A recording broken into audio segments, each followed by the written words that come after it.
Halo, ketemu lagi di podcastku, pengetahuan dalam genggamanku. Oke, sobat pembelajar, kali ini kita akan ngobrol-ngobrol santai. Aku punya temen nih, satu generasi milenial ya. Namanya Mas Anang Aziz. Gimana kabar Mas Anang Aziz? Baik Pak. Iya kabari ya. Ini kalau teman sobat pembelajar dengarkan nih logatnya nanti cenderung ke bahasa Jawa, mohon maaf ya, karena Mas Anang ini dekat dengan saya daerahnya. Kalau saya di Gunung Kidul, Mas Aziz ini di Klaten ya. Cowok Klaten. Cowok Klaten ya. Asli Klaten Mas ya? Asli Pak, saya asli Klaten. Klaten ya kan. Klaten. Kan orang kan bilang biasanya Klaten gitu. Klaten. Itu amatiran. Oh amatiran. Harusnya Klaten. bener Klaten kan. Berarti saya bener dong ya. Oke. Amatiran berarti. Ini kenapa hanya Klaten dan Klaten saja menjadi masalah ini sobat pembelajar, karena kalau di bahasa Jawa itu antara T dan TH itu memang berbeda gitu, dan artinya juga berbeda gitu. Misalkan kayak batuk dengan batuk itu beda ya. Beda Pak. Kalau batuk itu ini, kalau batuk itu kalau bahasa Jawanya watuk itu gitu. Jadi ada perbedaan yang signifikan banget. Bahkan di Klaten ada kecamatan Wedi. Wedi gitu. Yang benar Wedi atau Wedi? Wedi gitu. Wedi kan? Ya kalau Wedi itu pasir, tapi kalau Wedi itu takut. Inilah bahasa Jawa. Nah, bahasan kita kali ini kita mau ngomongin masalah sebenarnya bukan bahasa Jawa sih, bahasa daerah. Kenapa saya ngajak Mas Aziz? Mas Aziz ini teman-teman ya, ini teman saya, tim multimedia di Pusiklat Keuangan Umum yang generasinya mendekati generasi milenial. Saya tertarik dulu pertama kali ketika ngobrol dengan bahasa Jawa, itu dia ngobrol dengan sayanya bahasa Jawa halus. Buat sobat pembelajar yang yang pengen tahu, bahasa Jawa itu kalau yang asli itu ada berlayer-layer. Yang paling sering dipakai itu bahasa ngoko ya, ngoko itu yang orang umum ngomong lah. Nah kalau sama dengan yang lebih tua itu harus pakai bahasa kromo. Ya. Kromo pun ada dua tingkatan, ada kromo kromo madyo sama kromo inggil. Ya. Masih ada lagi bahasa yang dipakai kalau untuk tingkatan di keraton itu tinggi lagi, dan ini nggak bisa dipertukarkan kalau di adat Jawa. Nah Mas Aziz ini ketemu dengan saya ngomong ngoromo ya. Kromonya itu kromo halus menurut saya, dan sebagai seorang milenial saya surprise karena menurut penelitian WHO itu ngasih laporan tahun 2019 lalu kalau nggak salah, setiap dua minggu satu bahasa hilang di dunia ini. Jadi karena globalisasi kemudian multimedia yang semakin nyambung gitu ya, akhirnya bahasa-bahasa yang selama ini dipakai untuk masyarakat tertentu memang banyak yang hilang gitu. Nah ini unik ini, kok bisa ngomong halus itu, kalau boleh diceritakan gimana itu Mas Aziz? Langka loh ya langka loh ya. Gimana ya? Dulu gimana? Memang di rumah itu dibiasakan atau di lingkungan? Memang dari kecil sih saya dulu Pak. Dari kecil itu orang tua saya kan dulu ya nggak mewajibkan harus pakai kromo gitu, tapi karena lingkungan bapak ibu saya biasa pakai kromo inggil gitu ya. Jadi sejak kecil itu ya udah pakai bahasa itu. Pernah pengalaman dulu yang lucu itu pas usia saya mungkin 4-5 tahun kali ya. 4-5 tahun seneng ngomong gitu, ya. Belum sekolah. Bapak ibu saya bilang gini, temannya bapak ibu itu, mesake itu kasihan ya. Kasihan anakmu itu masih kecil udah suruh kromo halus gitu.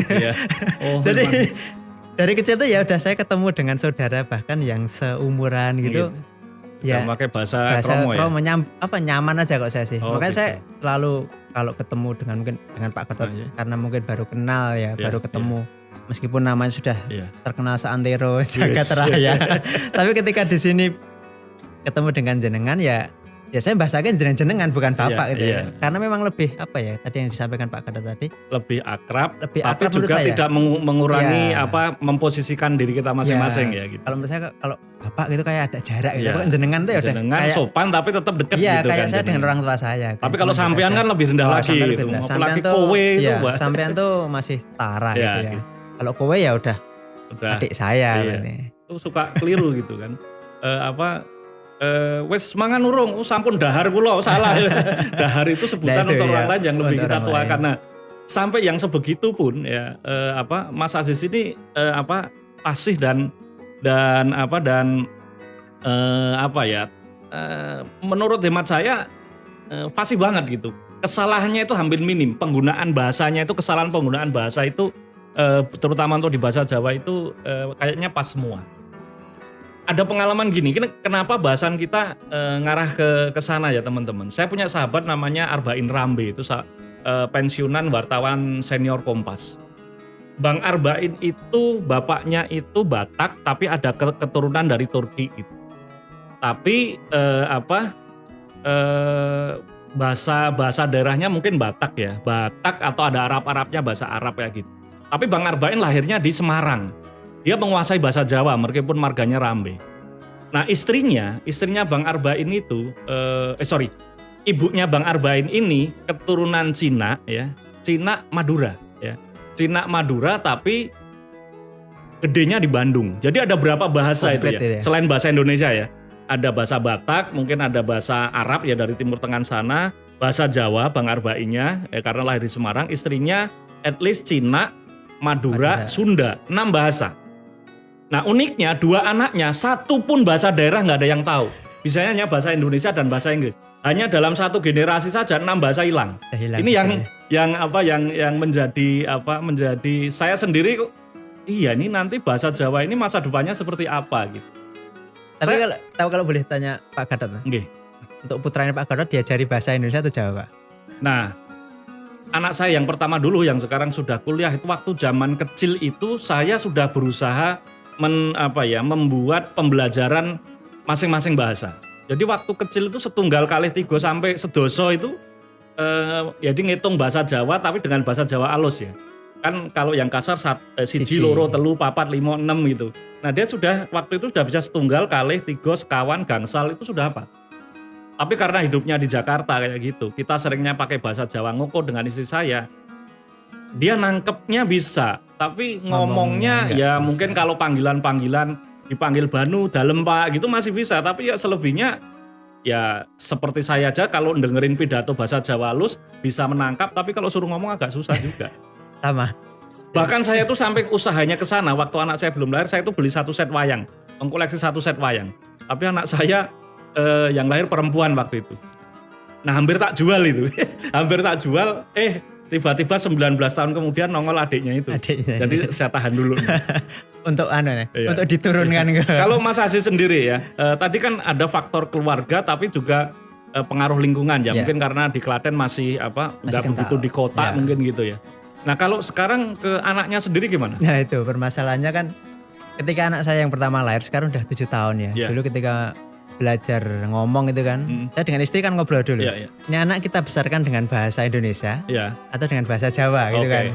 Saya berikan penjelasan kalau bahasa Indonesia nanti belum tentu bisa bahasa Jawa, tapi lebih gampang. Cara kita mengajar lebih gampang gitu kan. Bahasa Indonesia dia sendiri bisa lebih ini. Tapi kalau bahasa Jawa nanti otomatis bahasa Indonesia, tapi effortnya lebih. Masalahnya besar. Kalau saya pernah 4 tahun di Solo ya. 4 tahun di Solo itu di bahasa pergaulan anak-anak sekolah dasar kayak gitu tuh bahasa sehari-hari mereka sudah memakai bahasa Indonesia. Jadi Jawanya itu campur. Betul. Ditanya, "Dek, udah ngerjain PR?" "Udahi."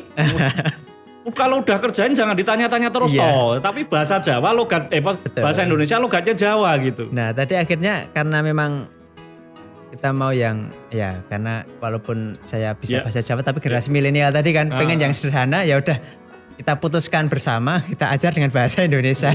Gitu. Dia sekarang masih paham gitu kalau kita ajak ngobrol bahasa Jawa, ngoko tadi ya. Tapi ya untuk bahasa-bahasa yang kromo lugu, kromo inggil itu belum bisa.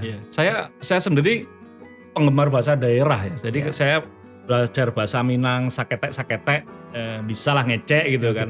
Bahasa Sunda, bahasa Bali, sedikit bahasa Madura. Jadi tapi itu hanya sekedar kayak semacam hobi pribadi saja. Tapi saya mempunyai tanggung jawab terhadap anak-anak ini gimana? Karena percuma kita bisa menguasai, bisa ngobrol banyak bahasa kalau anak kita itu tidak dijaga dalam tanda petik untuk kemampuan berbahasa daerahnya. Itu sih, saya kadang juga mikirnya gitu, apa nanti eksistensi bahasa daerah kita itu ke depan itu akan wassalam atau seperti apa ya? Saya malah berpikiran nanti setelah pensiun anak saya yang kedua itu pas sekolah SMA saya mau sekolahin kalau nggak di Solo di Jogja biar belajar bahasa Jawa.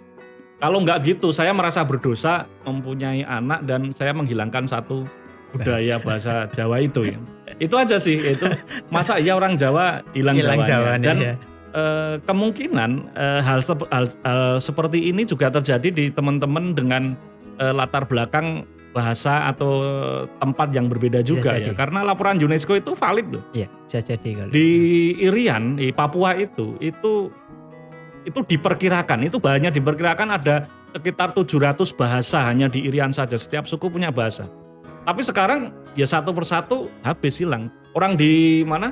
Di Jayapura kalau ditanya bahasa mereka udah nggak tahu semua. Iya, bahasa Indonesia tapi versi Papua gitu kan. Tapi kalau ditanya itu memang ya tadi ya kembali memang sulit ya mengajarkan bahasa daerah kepada anak itu memang karena memang bahasa daerah tidak semudah yang tidak semudah bahasa Indonesia. Dan, tadi ada ngoko lugu, ngoko alus, kromo lugu, kromo alus, penggunaannya. Ini baru ngomong bahasa ya, belum tulisan ya. Belum tulisannya.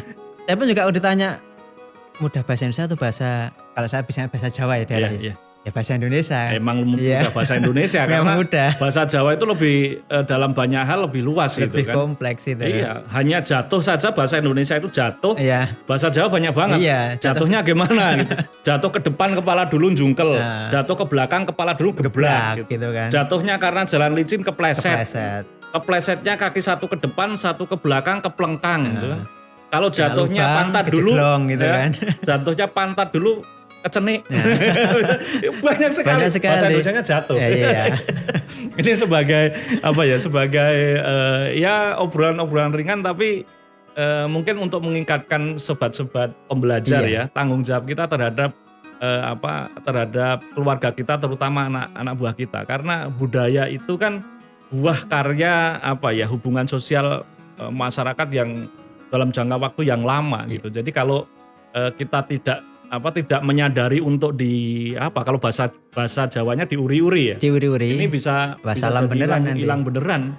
Dan saya sering sekali nyari orang-orang misalkan keturunan Jawa yang ada di Malaysia, di Belanda, di Suriname, di Kaledonia Baru, mereka itu untuk mempelajari kembali bahasa Jawa itu luar biasa semangatnya mereka. Ada di Suriname itu ada beberapa YouTube misalkan kayak Taman Rejo Talent, dia belajar pakai bahasa Jawa. Nah di kita sendiri kita melepaskan satu-satu itu. Tapi kalau saya lihat Pak Gatot kan koleksi wayang gitu kan, berarti kan bahasa dalang itu kan lebih bisa ya? Bisa mendengarkan, bisa, tapi untuk membawakan kan itu perlu dibiasakan ya. Mungkin kalau sahabat saya Pak Mulyono Dalang ya, yang di Klaten itu bisa lebih fasih gitu. Kalau saya mendengarkan tahu, tapi kalau harus memperagakan agak susah juga, harus baca kitabnya dulu gitu. Karena itu bahasanya juga di pewayangan bahasanya juga berbeda lagi itu. Bahasa keraton lagi. Wah, bahasa manten nanti MC. Kalau untuk saya, aku mangan gitu kan. Tapi kalau untuk bapak misalkan orang yang lebih tua dahar. Gitu kan. Tapi kalau untuk raja itu sudah Kembul Bujono Androwino itu kan tinggi lagi itu. Lebih susah ya. Tapi kalau yang kasar-kasar itu wes mbadok kurang itu bahasanya Mas Johan ya.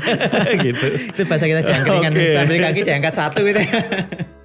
Pesan untuk teman-teman generasi milenial untuk bahasa gimana nih Mas Aziz? Ya kalau saya ini aja sebagai renungan tadi, sebagai renungan saya pribadi dan mungkin sobat pembelajar sekalian bahwa ya paling tidak kalau saya orang Jawa jangan hilang Jawa nih, yang Sumatera jangan hilang Sumatera nih, yang Kalimantan jangan hilang Kalimantan dan seterusnya. Paling tidak ya saya juga berusaha mengajarkan kepada anak saya, walaupun ngoko alus atau ngoko lugu, ya kita ajarkan kepada generasi di bawah kita. Sedikit banyak bahasa daerah lah biar nanti mereka juga tahu kita masih punya budaya. Karena kalau ngandalin pemerintah mungkin konsistensinya enggak ini ya. Saya tertarik banget karena Mas Aziz ternyata di umur generasi yang termasuk milenial bisa ngomong Jawa alus itu karena faktor dibiasakan di keluarga. Saya punya kakak sepupu juga gitu. Dia bapak dengan anaknya pun pakai Jawanya Jawa alus gitu. Jadi bapak dengan anaknya untuk ngajarin semuanya sampai sekarang bahasanya Jawa alus gitu. Jadi faktor keluarga. Jadi teman-teman dimulai dari keluarga, kita punya tanggung jawab untuk menjaga khasanah kita, bahasa kita semua. Itu. Oke. Teman-teman, sobat pembelajar ya, kita sambung di edisi berikutnya, tetap dengan materi-materi yang ringan ya, diobrolin ringan tapi ada isinya gitu ya. Sampai jumpa di podcastku berikutnya, pengetahuan dalam genggamanku.